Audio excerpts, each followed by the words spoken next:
Supreme court आम आदमी party के नेता मनीष सिसोदिया की उन याचिकाओं पर सुनवाई करेगा। इनमें उन्होंने कथित दिल्ली आबकारी नीति घोटाले से जुड़े भ्रष्टाचार और धन शोधन के मामलों में जमानत का अनुरोध किया है।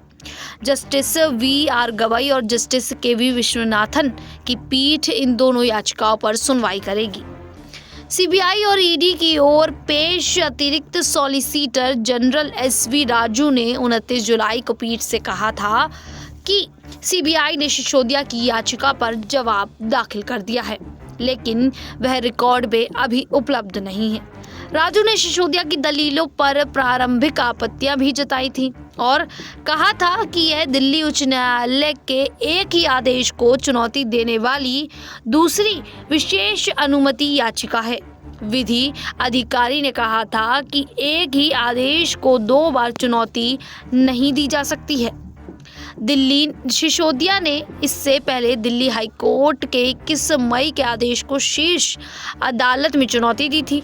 हाई कोर्ट ने उनकी जमानत याचिकाएं खारिज कर दी थी। उन्होंने दोनों मामलों में उनकी जमानत याचिकाएं खारिज करने के निचली अदालत के 30 अप्रैल के आदेश को हाई कोर्ट में चुनौती दी थी। सीबीआई ने शराब नीति मामले में सिसोदिया की कथित भूमिका को लेकर उन्हें फरवरी 2023 को गिरफ्तार किया था।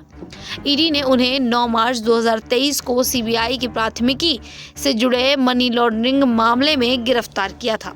सिसोदिया ने 28 फरवरी 2023 को दिल्ली मंत्रिमंडल से इस्तीफा दे दिया था। सुनवाई के दौरान राजू ने शीर्ष अदालत के 4 जून के आदेश का हवाला दिया था, जिसमें सीबीआई और ईडी द्वारा दर्ज मामलों में सिसोदिया की जमानत याचिका पर विचार करने से इनकार कर दिया गया था।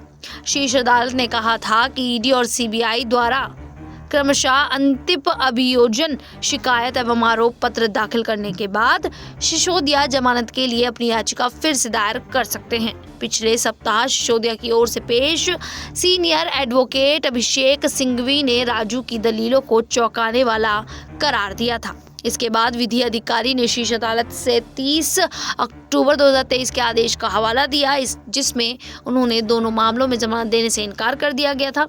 उनकी नियमित जमानत याचिका खारिज करते हुए शीर्ष अदालत ने सिसोदिया को यह छूट दी थी कि अगर परिस्थितियों में कोई बदलाव होता है या मुकदमा लंबा खिंचता है तो वे राहत के लिए अदालत का दरवाजा खटखटा सकते हैं।